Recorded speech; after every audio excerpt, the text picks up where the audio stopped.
Topic easy હોય કે hard? Topic easy હોય કે હાર્ડ? શીખો વિથ હાર્ટ, દિલથી શીખો. આજના ટોપિકમાં હું તમને વુડ લાઇકની સમજ આપીશ.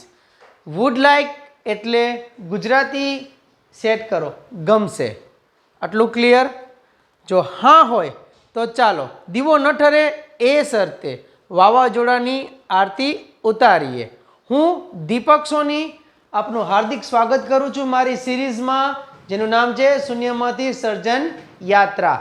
હાલમાં 0 to hero in spoken English માટે મારી પાસે તમને આપવા માટે 3 લેવલ છે: ગેટ, સેટ અને ગો. ગેટ એટલે સમજો, ગેટ એટલે સમજો. ભાઈ વાક્ય બનાવતા તો શીખવું પડશે ને. દિશા પકડો જેથી દશા સુધરે, દિશા પકડો જેથી દશા સુધરે. તો દિશા પકડવા માટેનો લેવલ છે ગેટ, જેમાં વાક્ય બનાવતા શીખશું, અઠ્ઠે ગઠ્ઠે નહીં, ફૂલ કોન્ફિડન્સથી. તો લેવલ ગેટની અંદર હું તમને શીખવાડીશ કે વાક્યને કેવી રીતે આ ટોપિકથી બનાવાય. સેટની અંદર હું આપને કહીશ કે તમે જે શીખ્યા છો એને અનુકૂળતાએ દિમાગનું દહીં કરો, દિમાગનું કરો દહીં, આ નિષ્ફળ નહીં જાય. તો સેટ લેવલની અંદર પ્રેક્ટિસ આવશે અને ગો લેવલની અંદર કરો ફાયર વિધાઉટ હેવિંગ ફિયર. તો let's focus on level 1, that is gate. તો જુઓ અને સમજો. તો જોવાનું શું છે? તો એવા વાક્ય તૈયાર કરો જેના છેડે ગમશે આવે, ગમશે. ફોર એક્ઝામ્પલ, મને આ મોબાઈલ ગમશે. ચાલો, મેં પકડી લીધી વાક્ય માટેની દિશા, મને આ મોબાઈલ ગમશે. તમે જોઈ શકો છો કે ગમશે નામનો શબ્દ વાક્યના છેડે છે. આ થઈ મારી તમારી માતૃભાષા ગુજરાતી. જો માતૃભાષા ગુજરાતીમાં તમને ગમશે શબ્દ લાવતા આવડી જાય, જો તમને ગમશે શબ્દ લાવતા ફાવી જાય, તો ધન્યવાદ તમારા થિંકિંગને. હવે આને કહેવાય વસ્તુ. વસ્તુ કહેવાય ને. તો વસ્તુ માટે આપણે ઉપયોગમાં લઈએ તો મનેનું અંગ્રેજી તમને આવડવું જોઈએ, આઈ. હવે ગુજરાતીના છેડે ગમશે માટે મનમાં તમે બોલો છો હા એ જ, વુડ લાઈક. બરાબર, વુડ લાઈક. હવે ગુજરાતીનો છેડો તો અંગ્રેજીનું બીજું સ્થાન, તો બીજા સ્થાન ઉપર ધીસ ઇઝ વુડ લાઈક. હવે શું? આ મોબાઈલ તો થઈ ગયું ધીસ મોબાઈલ. હું લર્નિંગને કરી શકીશ ઇઝી તમારા માટે. તો આ રહ્યું એક્ઝામ્પલ નંબર 1. હવે અહીંયા જુઓ, આ 2 થયું. તો 2 ક્યારે આવે? ચાલો જોઈએ. રવિને ક્રિકેટ રમવું ગમશે.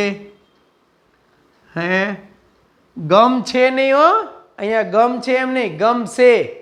ગમશે માટે તો would like final, would like. ગમશે માટે વુડ લાઈક, વુડ લાઈક. હવે આ ગમશેની નેક્સ્ટમાં જે શબ્દ છે એને ક્રિયા કહેવાય, મુખ્ય ક્રિયા. તો મુખ્ય ક્રિયાને જો લખવાની થાય, બોલવાની થાય, ઉપયોગમાં લેવાની થાય તો એક જ શબ્દ ઉમેરી દેવાનો, એમાં ટુ. કેવી રીતે? તો જુઓ. તો રવિનું રવિ બની જશે. હા, યસ યસ યસ. છેડે આવો. ગમશે માટે કીધું એ પ્રમાણે તમારા માઇન્ડમાં જે ચાલે છે એ જ શું? Would like. હવે આને કહીશું ક્રિયા. તો ક્રિયા માટે ટુ પ્લે મૂકી દઈએ ને ક્રિકેટનું ક્રિકેટ.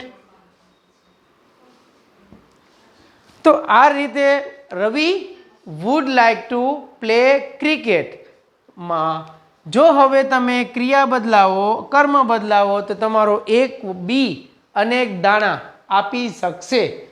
તો this is level 1, gate level. Gate લેવલમાં કોઈ પણ ટોપિક શીખવા માટે થોડુંક જ ફોકસ જોઈએ. ફોકસમાં આપ સમજો કે વોટ ઇઝ કોન્સેપ્ટ. કોન્સેપ્ટ તમને અહીંયા કહ્યું કે ગમશે, ગમશે બતાવે છે પસંદગી, પસંદગી ગમશે, ફાવશે, ભાવશે એ આ. હવે જો તમે તમારા માઇન્ડને થોડુંક એક્ટિવ કરો તો તમે આવી જશો સેટ લેવલમાં. સેટ લેવલમાં કરવી પડે પ્રેક્ટિસ. પ્રેક્ટિસ માટે જોઈએ વાક્યો. તો વાક્યો જો તમારી જાતે બનાવો તો ભયો ભયો, જો વાક્ય જોઈતા હોય તો થોડુંક દિમાગ ઉપર દ્યો ભાર અને પછી એને કરો સેટ. તો આ રીતે ગેટ અને સેટ લેવલની અંદર તમારું મેક્સિમમ ઇંગ્લિશ કયું શૂન્યમાંથી સર્જન યાત્રામાં 0 ટુ હીરો તરફનું તમે ક્લિયર કરી શકો છો. હવે જો તમે એને બોલવામાં લઈ લીધું then spoken is ready. So go level is already your final level.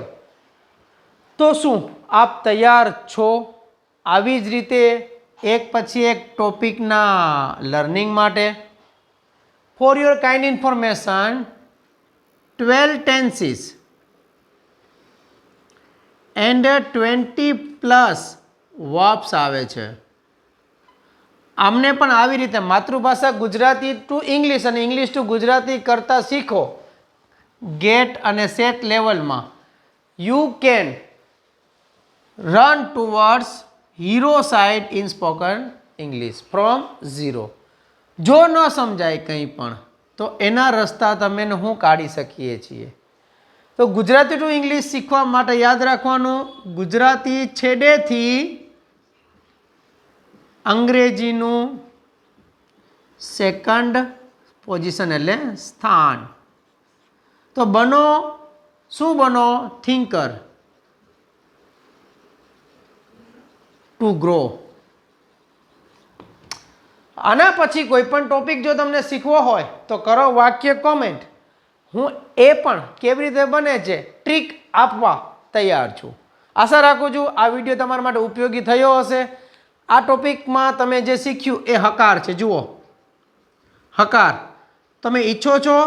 જો હા હોય તો હું નકાર આપીશ. જો તમને નકાર જોઈતો હોય તો કોમેન્ટ સેક્શનમાં નકાર લખીને આપજો. નકાર પછી બનશે યસ નો પ્રશ્ન. શું બનશે? યસનો પ્રશ્ન, હા ના પ્રશ્ન અને એના પછી બનશે WH પ્રશ્ન. તો હકારવાળી વાત થઈ ગઈ. નકાર, યસનો પ્રશ્નાર્થ અને WH પ્રશ્નાર્થ. જો જોઈતા હોય તો વિડીયો જુઓ, શેર કરો, કોમેન્ટ કરો, લાઈક કરો અને જે કંઈ પણ જરૂરી હોય સવાળી વિધિ કરવાની છૂટ છે. આશા રાખું છું you would have understood through this video. Thank you very much and give blessing. Start thinking, do your work and ask me if there is any doubt. I'm now going out. Thank you.